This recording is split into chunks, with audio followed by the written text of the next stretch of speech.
We are the DFPN. Always question the answers. No Gimmicks Podcast, and we bring it to you. Every time we turn live, and you know it's the truth. Every after show, moving down, it's the time to move around.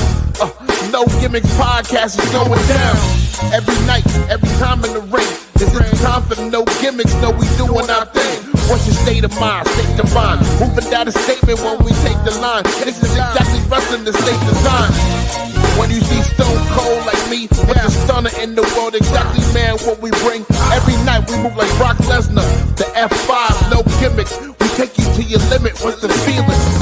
When we live in the air, you know we on, it's the time. Guarantee we move, you know how we respond. The state is mine, the state design when we feel it. Moving down, what's the healing? No gimmicks is the feeling. Yo, what is up, people? Welcome back to the No Gimmicks Podcast. Here on the DFPN, we got a solo dolo episode today. My homie Frank D, he is currently working. It is a Saturday, so we needed to get this one out and get this one out ASAP. So we have some things to talk about today. We're gonna kind of keep this one as streamlined as possible. It's all about WrestleMania and what we're doing. I'll probably throw some double or nothing picks in there. We got a busy weekend of wrestling today, tomorrow, long weekend. So let's talk about it. Let's jump into this show. You know what it is. Welcome. Let's get into it. No gimmick style.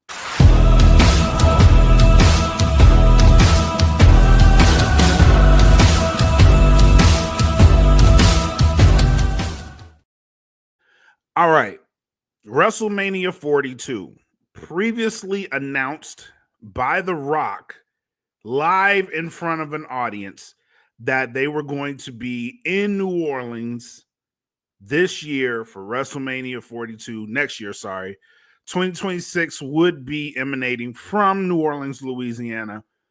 That is now changed. They came out with an announcement that they do plan to shift the schedule. Triple H made this announcement himself yesterday, stating that there would be a change in the schedule, a shift in the venue. WrestleMania 42 will no longer be held in New Orleans, Louisiana. It will be held in a venue to be announced later. Heavy speculation on that. Get to that in a minute. But instead of WrestleMania 42 next year in New Orleans, you will be getting Money in the Bank 2026 from New Orleans. There has been a ton of backlash surrounding this announcement, surrounding the circumstances around this announcement, because things have happened. There's a lot of things in motion, and it's put a damper on the WrestleMania picture. That it has. And let's jump into why. One of the biggest things that happens when a WrestleMania is booked is when those smaller promotions start to organize and they start to plan, because once you get your schedule in place, a lot of these other venues these companies, they try to follow you. You see it every year. They try to put on their biggest shows around the biggest show, and it ends up being a fun time. That is the first hit of this announcement. A lot of these people had these places booked. A lot of these people had plans already in place to go to New Orleans. They had stuff rented out already, and a lot of that stuff you cannot get back. There's going to be a lot of lost money for those companies that have booked their expenses already. They've already wrote this on their books, and now they have to take it off. So that is one of the biggest hits. The second biggest hit that you're going to see from this is from the actual fan. And I can tell you, with WrestleMania 41, I was one of those people. When I found out where it was going to be and, planning ahead, like once they made this announcement, I had already booked my shit. point blank period, because I knew, I was like, it's going to be in Vegas. They're going to hike up prices, which is another thing. They're going to hike up prices. Everything's going to be expensive around that time. So the more I'm ahead of this thing, the better off I'll be. And I was still, once I got to Vegas, it still wasn't enough, bro. It was crazy. The expenses are wild. So for the average fan that has already booked theirs, I didn't book mine for New Orleans this year, because I was like, it's more close. I got more time and I got places I can stay. You know what I mean? A lot of this stuff was already a foregone conclusion. I got places I could stay. I could just drive there, but for the average fan that doesn't live in Louisiana or close to Louisiana and has already booked that travel, now they have to take that off their books too. So there's a lot of collateral damage with this release of information. So it's in a weird spot. And one of the biggest rumors about WrestleMania was that it was going to be held back in Vegas. And oh my God, people don't want this. I don't want this because my experience with Vegas was overall positive. But as I said earlier, a lot of this stuff, even though you plan for it, once you get there, the amount of change that happens in a lot of time, there's a lot of moving parts. Transportation, like one of my biggest flaws of WrestleMania 41 was the transportation, right? And I was like, man, I made a big mistake not renting a car. And normally when I go to Vegas, I normally prep for this stuff. Like I've gone to Vegas. My daughter lived in Vegas for about 4 years, so I was privy to how to travel, where to go. I had all this stuff planned out, but that a normal person that doesn't really go to Vegas doesn't have this information on hand, So you can very much get caught with all the prices. One of the biggest prices was the Uber. And I was like, man, I messed up real bad because I could have just rented a car.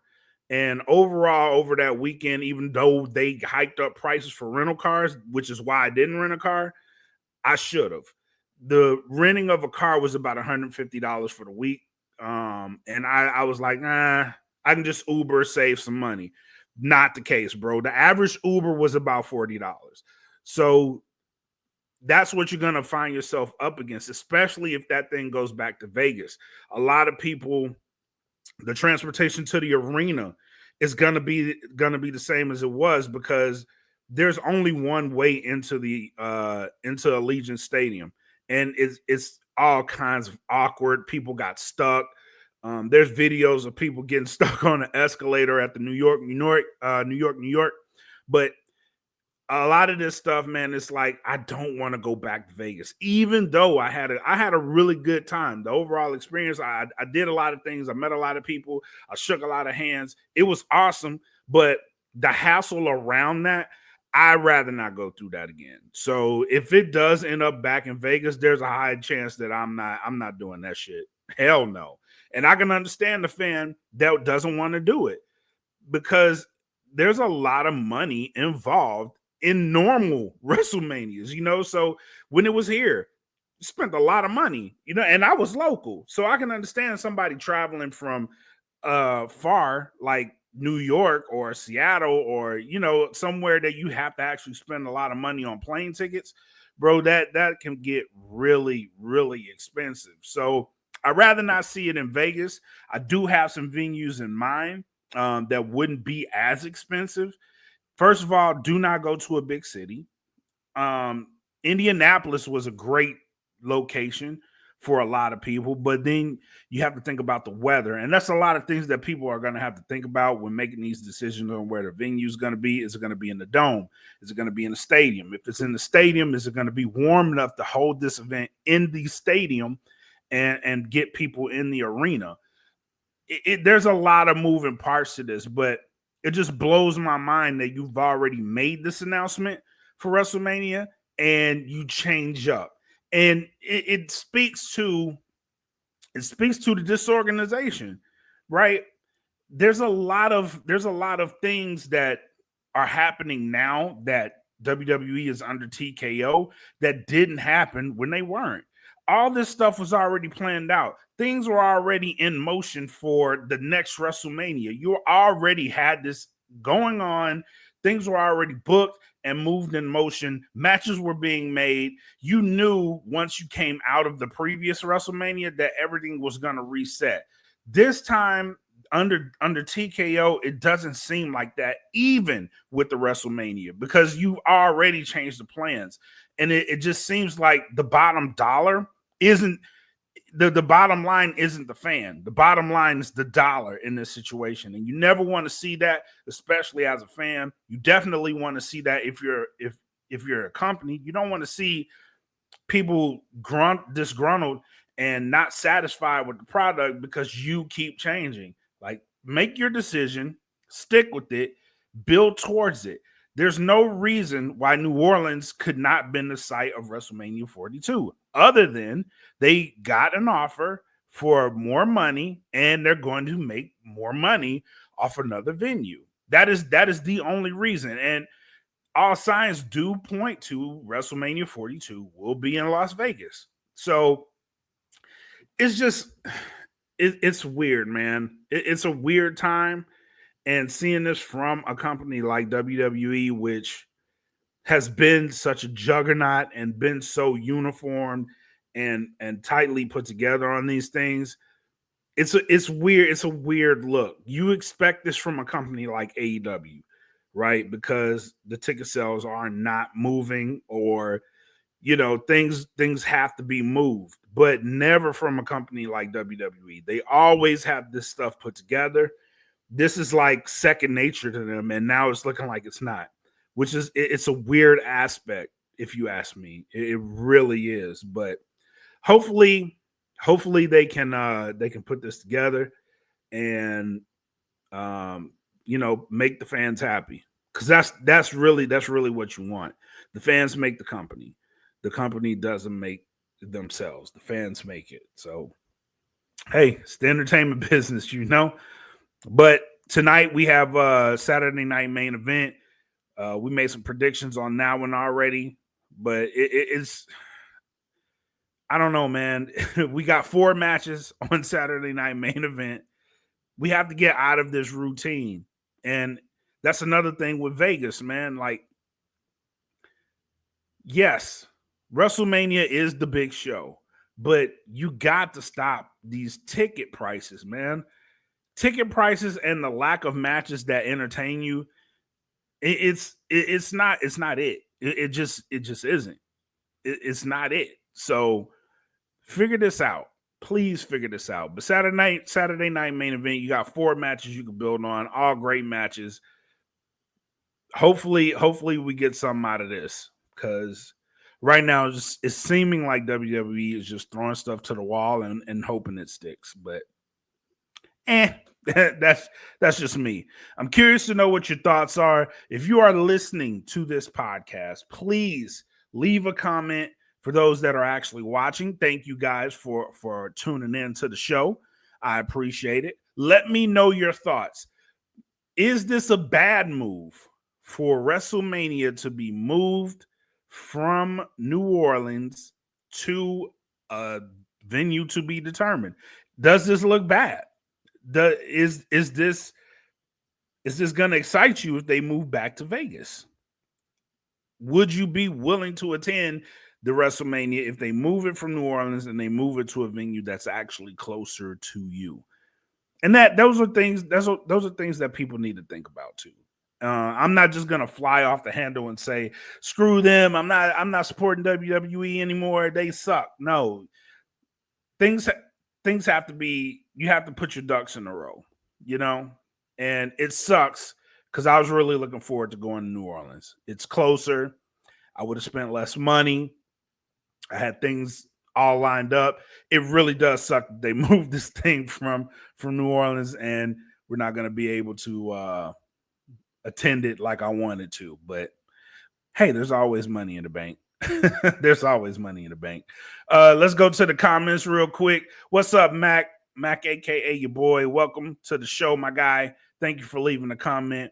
And he says the only people who should be pissed are those businesses that already put money up for it. I actually agree with that.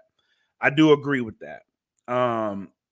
Because those are the people that they're gonna suffer. They're losing money. And then they're gonna lose more money trying to book another venue, being that, where they determine it's gonna be, they're gonna lose more money on that location. So it sucks, man. It really sucks for them. It really does. But if it is Vegas, I think they do have a chance here to redo a lot of things. Because like I said, in Vegas, there's a lot of moving parts. There's a lot of places you had to be. A lot of people overlapped and booked on top of each other. If that is the case and they are going back to Vegas, I do suspect that there will be a change in everything, because one of the biggest problems is you had matches over here that were fire, and then you had matches over there that were fire. And you had to pick because they were both going on at the same time. Everybody was running shows at the same time. And you missed out on a lot of good wrestling because of that. There was a lot of matches that I would have loved to have seen, but I was covering GCW, which had some phenomenal matches. And I'm actually glad that I got to cover GCW, because one of the matches I saw was Sabu's last match. So I'm kind of glad I did that. But again, I missed out on people that were on this show, like Maya World. She was all over Vegas causing ruckus with the matches that she was having, and I missed them because I was covering GCW, and I heard that she was putting on bangers, bro. And I was like, I really wanted to be there to support her, but I'm here doing this. You know what I mean? Like, it was those types of situations. People that I wanted to support, people that I wanted to go out and see. I hope, if it is Vegas, I do hope that they fix that part, because there are some phenomenal talents that come out for these things. And if you're a fan of one company, you may not get to see somebody that you're actually a fan of because they booked something on top of that. But I do feel that. And he says, as a fan, it sucks that now we're waiting to hear where it's at. Low key making it harder to get ahead if the travel surge. Absolutely, man. It absolutely is, because like I said in the beginning, one of the first things I did when I learned that it was in Vegas was booked all my shit, because like before Vegas actually caught on and hiked up the prices, because that's when they were the cheapest. If nothing's really going on in Vegas at that time, then it's relatively cheap to go there, book your shit. You know what I mean?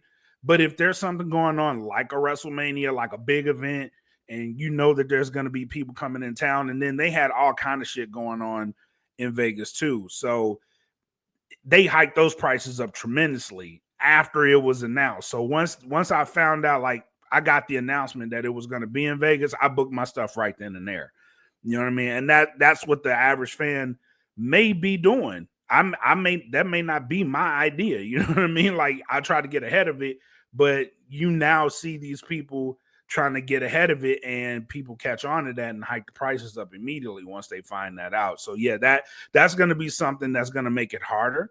And if they've already had plans, they got to withdraw from those plans and then go into something else. It's definitely going to be some collateral damage here, but I agree with that. Definitely some TKO shenanigans. What's up, Jeff? Welcome to the show. Jeff found in the chat said it's definitely some TKO shenanigans. Yeah, it is, man. Bottom line, it's money. That's what it is. There's no reason for you to pull this thing from New Orleans and then put it in another venue other than money. That is it. It's greed. So, and then Max says, do you think it's a bad look for Triple H? Cracks in the armor are already showing with the comments The Rock made on Pat McAfee. Yeah, absolutely, man. And for him to come out and make this announcement yesterday is kind of like damage control. But anytime you have somebody like him and The Rock, who've already have a history of bad blood and they're now in leadership positions, some of this stuff can be playing out and they're just not acknowledging it. But the fact that The Rock actually made this decision to go to New Orleans for WrestleMania 42, announced this decision only for Triple H to come out later and say, it's not really New Orleans, right? But we'll give it money in the bank. It seems like somebody's making a decision and then somebody else is going behind them and saying, nah, we're doing this instead. And that's kind of like It's kind of like the WrestleMania picture, right? Because The Rock was involved with the turn of John Cena, but then he wasn't involved anymore, right? And then we don't see him anymore for WrestleMania. After WrestleMania, he goes on Pat McAfee and makes these comments like, I had to jump out of the way. Like, you know what I mean? Like, it just seemed, a lot of this stuff seems suspicious. And it won't shock me, not one bit, if we get an announcement saying The Rock is no longer a part of TKO. And this definitely reeks of someone is trying to get him out of there. And maybe he's like, you know what? I'm out. You guys aren't listening to my ideas. You're not rolling with it. I'm out. And that's what it seems like for me personally. Is that the case? It may not be, but it definitely reeks of, hey, this guy, we don't like his ideas. We're gonna pivot. Definitely. Do you think moving money in the bank there is a good idea? Like, I don't think money in the bank. No, it doesn't, bro. It doesn't bring in the same money as Mania. Mania is the cash cow. What it does for cities, and it's because when WWE comes into town, they bring all these smaller promotions with them. We've seen it in Dallas. They had a whole bunch of great shows, whole bunch of great conventions. By the way, WrestleCon was already booked for New Orleans. They had already booked the convention center, and with this change, right, they're gonna have to find another venue, and WrestleCon may be in jeopardy too, which is a very good opportunity for fans to meet some of their favorite wrestlers of the past and the present in one spot. Like, it's phenomenal what WrestleCon does for fans of wrestling. It's one of the best conventions out there. And if you lose that, you lose a chunk of revenue. This is, besides WrestleMania, this is one of the biggest draws to going to a city for WrestleMania. I know people personally who went to Vegas, did not go to WrestleMania, and had just as much a good time doing WrestleCon, doing all the smaller events around WrestleMania.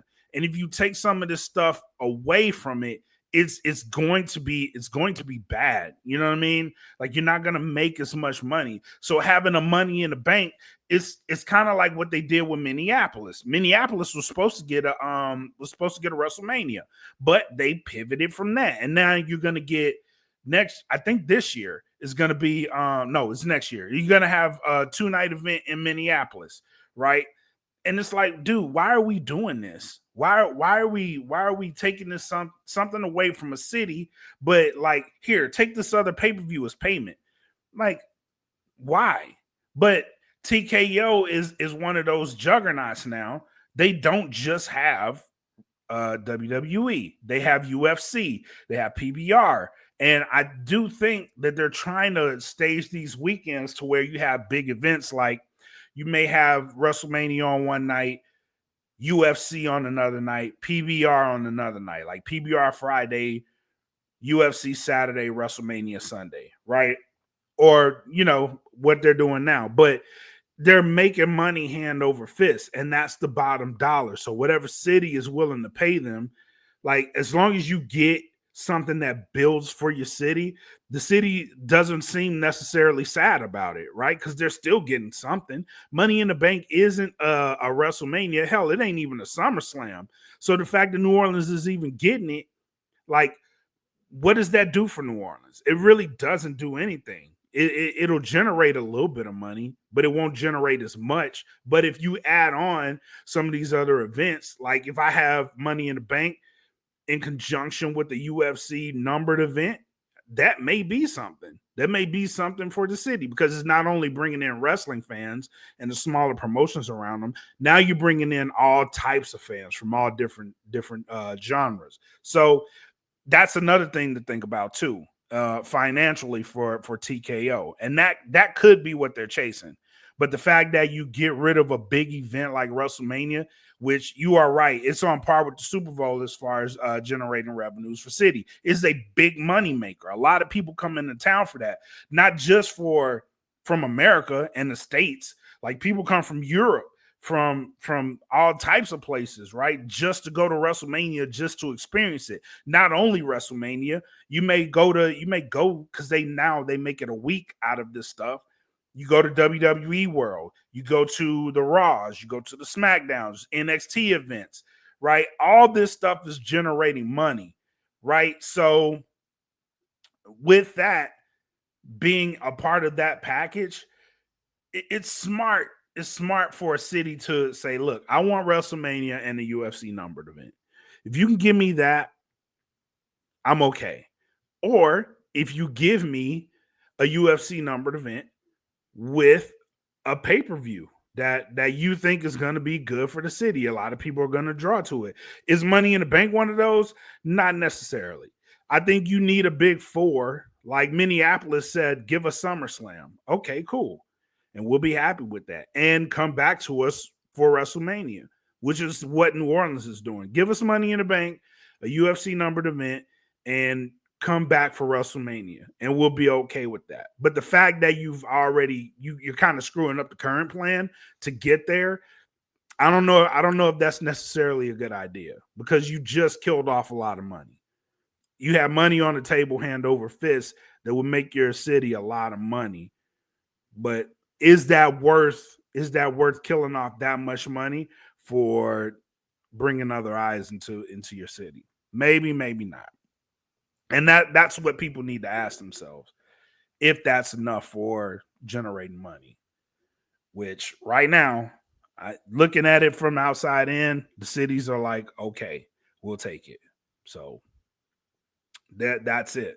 You know what I mean? That's it. That's all. But we'll get there eventually. Oh, good question. Do you think they'll move any other PLEs into two-day events to make them more attractive to cities? Yes, they've already started doing that, right? SummerSlam's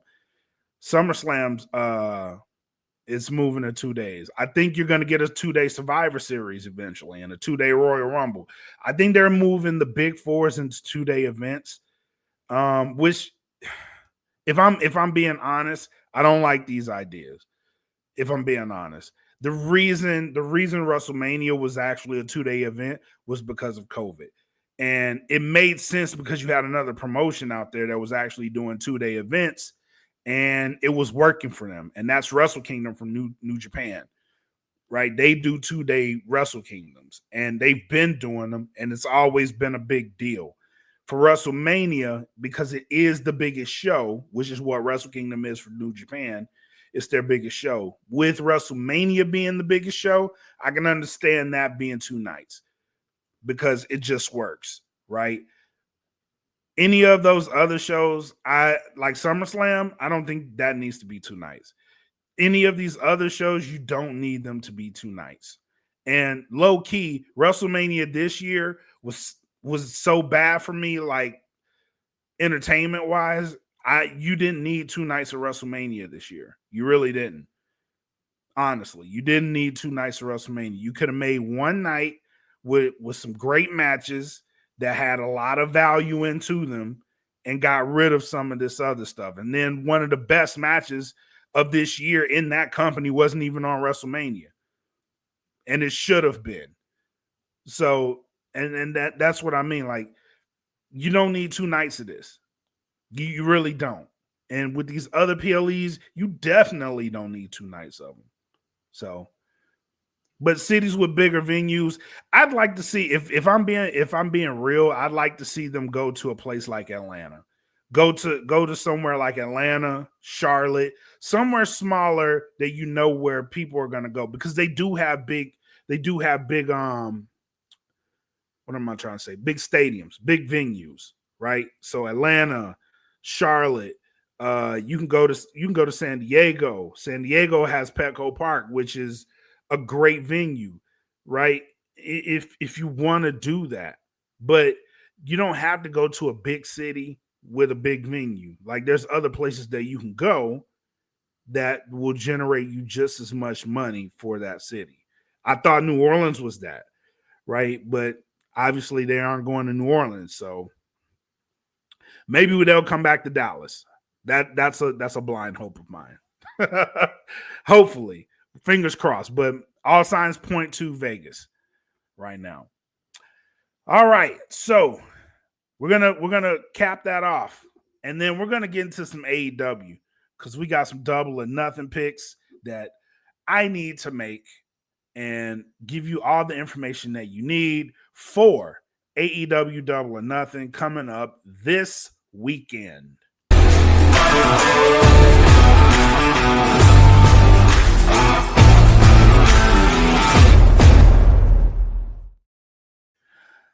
AEW Double or Nothing. Like, if you're on Patreon right now, please do me a favor.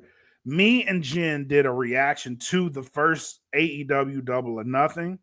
One of the best matches from that card, and that is Dustin versus Cody Rhodes, brother versus brother. If you haven't seen this reaction, please do me a favor and get into that reaction once this show's over. It is gold. It is gold. I love doing these reactions. We're going to do another one this Monday. For anybody watching, if you want to be involved in a reaction, we do them every Monday, 8 Eastern, 7 Central.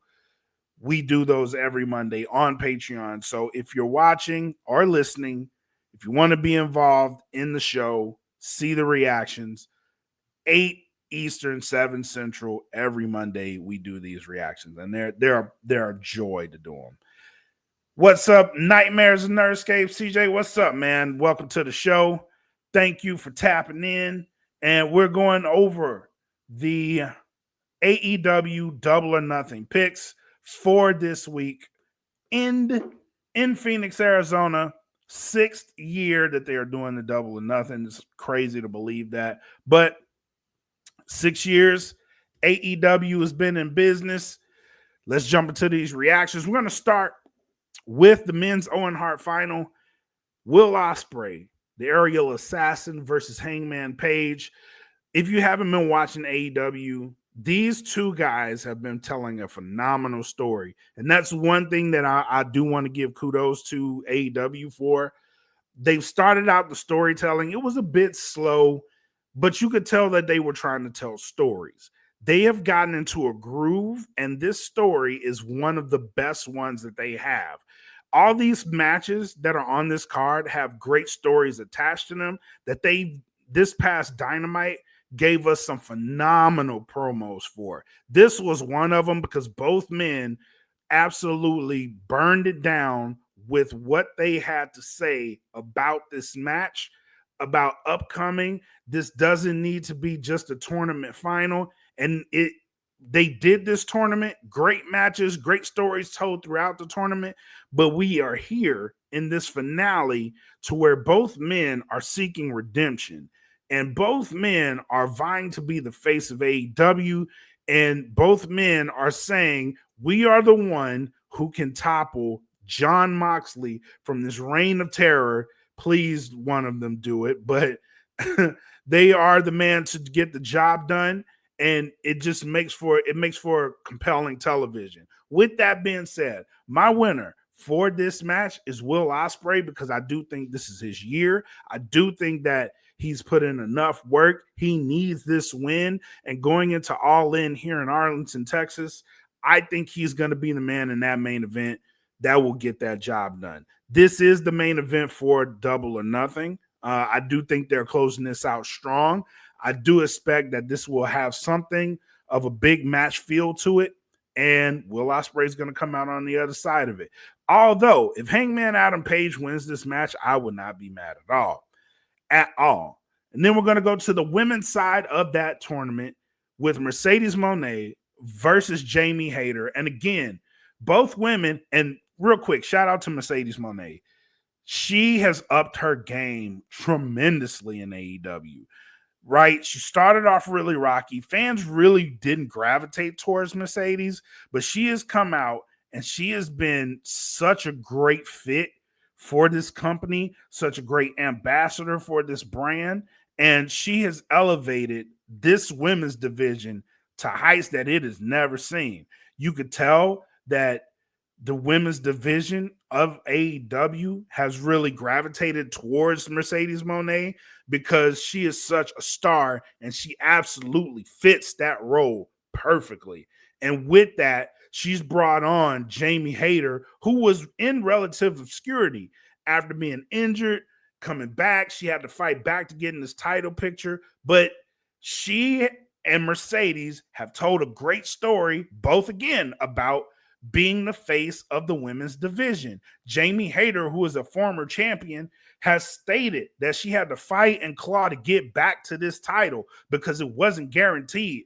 The women's division has been absolutely stacked, and she didn't want to be forgotten. That alone, I was like, I need her to win this match. Although I know she won't. But it's created a situation to where I don't know who's going to win, right? And the story that they have been telling on AEW Dynamite has been great. So I'm going to go Mercedes Moné on this one because I do think All In Texas is built for Mercedes Moné to be her grand stage. I do think that. And especially with where WWE is, I think this absolutely sets AEW up for a great amount of success and putting a lot of eyes on their product. It really does. Having her in the event to chase this title for Toni Storm, her and Toni Storm would be a great match at AEW All in Texas. But we'll get to that in a minute and why I don't think that's going to happen. So my winner here is Mercedes Moné. Although if Jamie Hayter wins this match, won't be mad. Then we got the AEW tag titles on the line. The Hurt Syndicate versus the Sons of Texas, who is Dustin Rhodes and Sammy Guevara. Like these two in this match because they are day one AEW guys. And with this being the anniversary of the first All In, Saturday will be the official 6-year anniversary. Sunday, they're doing the pay-per-view. So I do like that they are the day one guys that are getting the tag title shots. They're going up against the Hurt Syndicate, though. And the Hurt Syndicate has been the best story on AEW television with the addition of MJF and him trying to get in the Hurt Syndicate. It's brought a little bit of relevancy back to MJF because he is with some absolute killers in this ring. And with him and them looking like absolute stars, that has been the best story on television, on wrestling television. Really, it's been compelling. It's been awesome to watch. But I do think the Hurt Syndicate get this done. I do think they walk out of here with it. Although I'm glad that 2 day one guys are in this match. Maybe we do see some shenanigans. Maybe we do. But all signs point to Hurt Syndicate retaining those titles. Then we have a stretcher match. Ricochet versus Mark Briscoe. I do think this is kind of like the Rock Mankind situation, built to make Ricochet look tough. Ricochet has been doing some of his best work in AEW so far. This has been the best work of his career. Going on this stage, being the villain that he is, being how loved Mark Briscoe is, and how violent Mark Briscoe is, I think this match will set him up to be a credible villain, a credible heel, going for that championship. Whoever is in the title picture after this match, with Ricochet coming out on the other side of it as the winner, which I do predict him to win, that's a great challenge. That is a very great challenge for him. And then we're gonna go to Anarchy in the Arena. I'm gonna skip this lineup. I'm gonna skip around a little bit. Anarchy in the Arena. We have John Moxley, Marina Shafir, Willa Yuta, Claudio Castagnoli, and the Young Bucks versus Samoa Joe, Willow Nightingale, Will Hobbs, Katsuyori Shibata, and Swerve and Kenny Omega. I do think the latter, the Ops and Swerve and Kenny, I do think they get this done. This is one of the worst stories for me in the AEW, is because it just seems like they just threw something together, which I do think this is the tail end of that story. At least I hope it is, because it's one of the stories that I think got jacked up. They had a plan in place. The plan didn't go according to plan, so they move on. And I do think Anarchy in the Arena which is one of their annual events, is going to put this story to bed. And hopefully on the other side of it, we get stories with Kenny and the Young Bucks or Swerve and John Moxley, right? Something credible that we can tell stories off of, because there's stories there. But the person I want to see, or two people I want to see come out of this match with something strong, is Willow Nightingale, who just re-signed, and Will Hobbs. I need both of them to come out of this match with something very, very credible, very, very awesome to do, because with them being in these roles, I do think that they've done great jobs. Will Hobbs has been a great champion for the trios division, but I want to see him in singles. It's time. It's time, guys.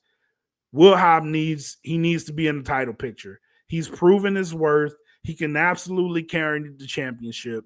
He looks good with the belt around him. Please put this man in the title picture. Give him a push. But we could also see a return here. Eddie Kingston's been relatively forgotten, out of sight, out of mind, which is crazy to say because he's absolutely loved. And if he comes back during this match, that place is going to go ape shit. It really is going to go ape shit.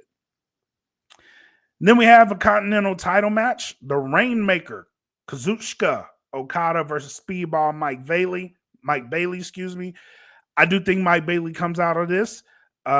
This might be the match of the night. It really might be the match of the night.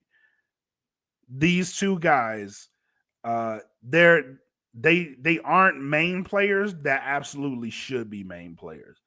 And I think this match is going to put a lot of people on to what exactly Speedball Mike Bailey is capable of. I do think that. Everybody knows what Okada's capable of because him and Kenny is like an urban legend that everybody knows about. But I do think him and Speedball Mike Bailey, again, we have some show stealers on this thing. I do think this one is a potential show stealer because both men are they're absolutely phenomenal competitors. And I think putting them in this match was a smart idea. It is a really smart idea. If I'm looking at this card overall so far, there's no misses on this motherfucker. For real, bro. Like, for real. One thing AEW is really good at is pay-per-views. They are really phenomenal at these shits. This one has zero misses, even on the buy-in. This is zero misses, but this match in particular, out of all these hits, could be the biggest one, and it's because both guys can go. And then you said it best, CJ. Okada's a damn star. Yes, he is. He absolutely is.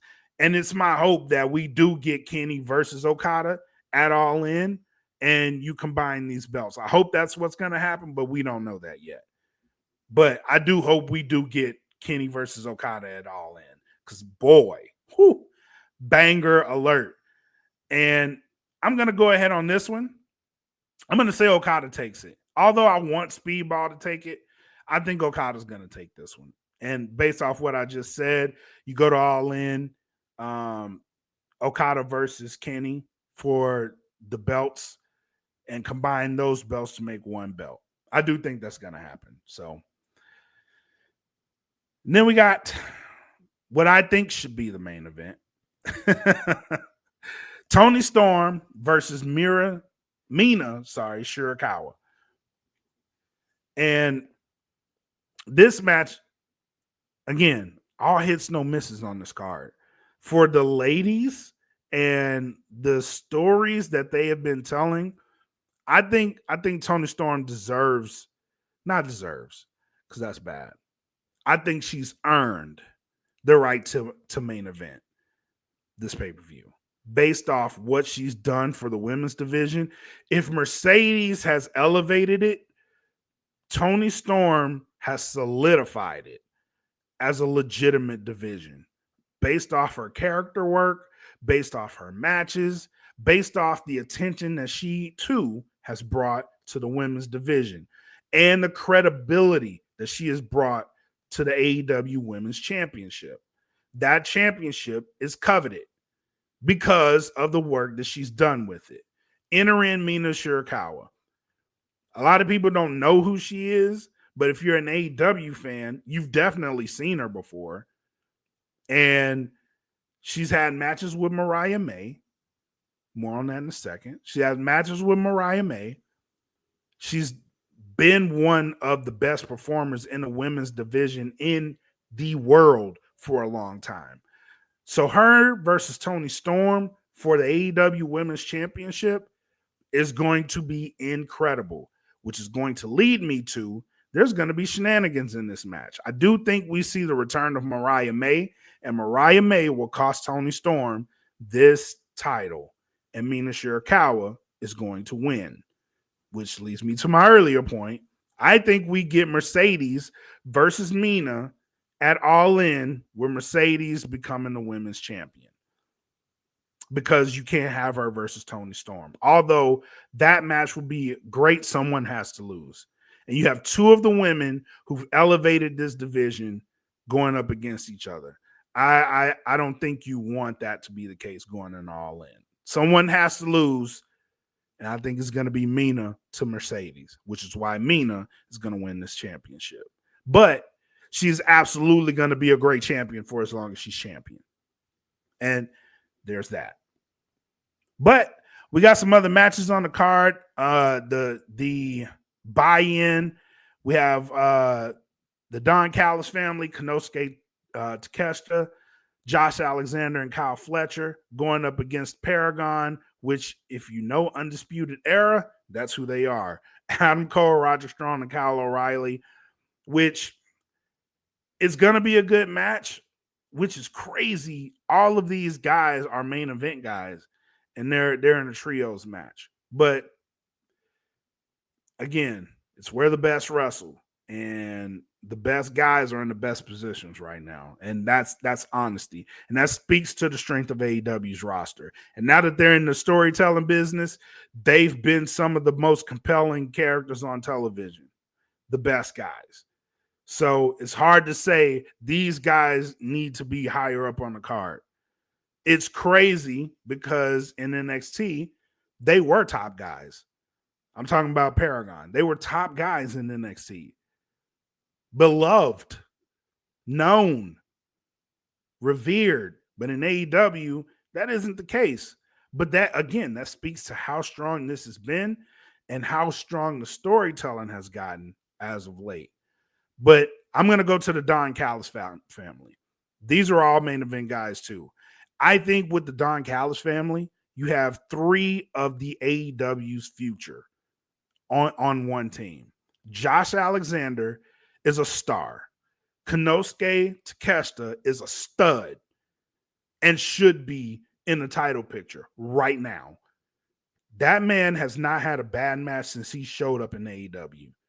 Not one. And he's had some great competition.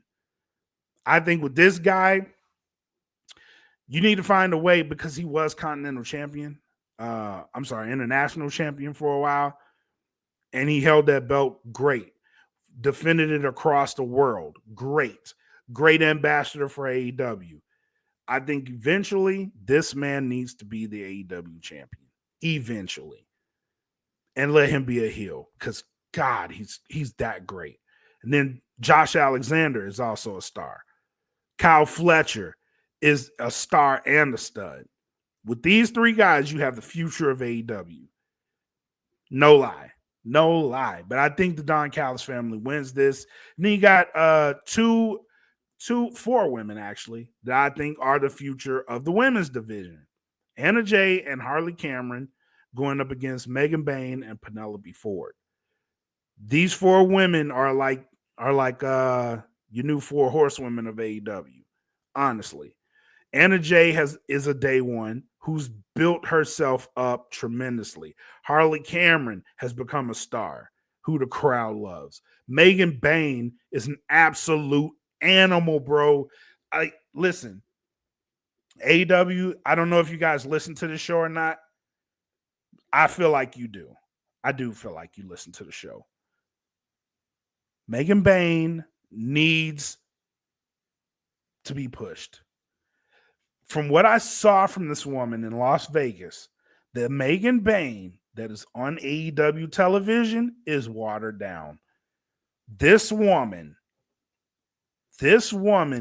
is like a female Brock Lesnar on the real.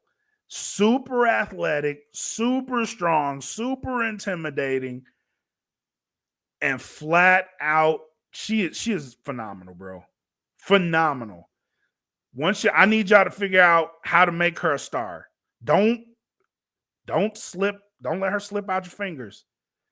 Grab hold tight, and push her to the fucking moon. Figure it out, because you have a star with this woman. I'm not lying. You have an absolute star with this woman.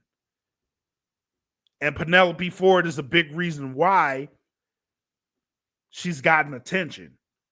And that makes a compelling match. I think they get this done, but that's the card. Again, all hits, no misses, coming to you tomorrow night. I may react. I'm alone and unsupervised this weekend, so I may react to this match. And we may come hang out. More on that later. I'll probably announce it before I do. But that is the show, ladies and gentlemen. I hope you guys tuned in. We're going to go to final shots and thoughts before we get up out of here.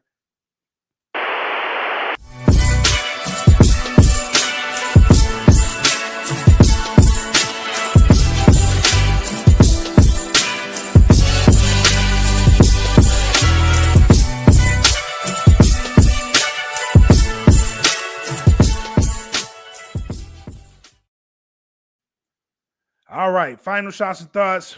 We got one question came in and says, which match do you think is going to open? I think it's going to be Mercedes and Jamie. I think they're going to open up. But wherever you go, you can't go wrong, honestly. But before we get out of here, I do want to say shout out to everybody that tuned in, left comments. You guys are amazing. Thank you guys for tuning in. Thank you guys for listening. Again, this was kind of a pseudo emergency podcast because we just got this news. We got a lot in wrestling going on this weekend. So with this popping up in here, I had to make sure we get an episode in. Thank you guys for tuning in for this whole time. You guys are amazing. Make sure you guys tap in. We got shows dropping. Go to thedfpn.com. Make sure you guys stay tuned to all the episodes dropping. Shout out to Cutting Edge here. Tabletop RPG. Great shows dropped. USDN. Man, there's so many podcasts. Cutting Edge Heroes. We got so many podcasts that have dropped. Eat the Cake Anime is coming back. Make sure you guys tap in. We have so many great shows across this network that do phenomenal work. 2025 has been an excellent year for DFPN. We have nothing but you to thank for it. So please do us a favor. Go to these shows. Go to thedfpn.com. Go follow these shows. Leave messages. Leave comments. Let them know how much you appreciate them. Because with this year, you guys have made sure that we've been put on a pedestal. So thank you for that. Thank you very much for that. But I think that's all I got for this week. I don't have anything else. I think I've said all I needed to say. Once again, thank you guys for tuning in to episode 96. We got 4 more episodes until we reach our landmark episode of 100. For my co-host who's normally with me, make sure you have your pet spayed or neutered, and I'm going to do it like he does it. Okay, ladies and gentlemen, you know it's hot outside. Get your dogs spayed. You know, if you don't want to walk on these pavements, what do you think your dog does? How do you think your dog feels? Put your dogs in safety. But if you can't, make sure you have your dogs and your pets spayed and neutered. Protect the animal population. And that's it. That's all. Justice. But thank you guys for tuning in to the No Gimmicks podcast. Until next time, have fun, stay safe, enjoy what you want to enjoy. Peace. We are the DFPN. Always question the answers.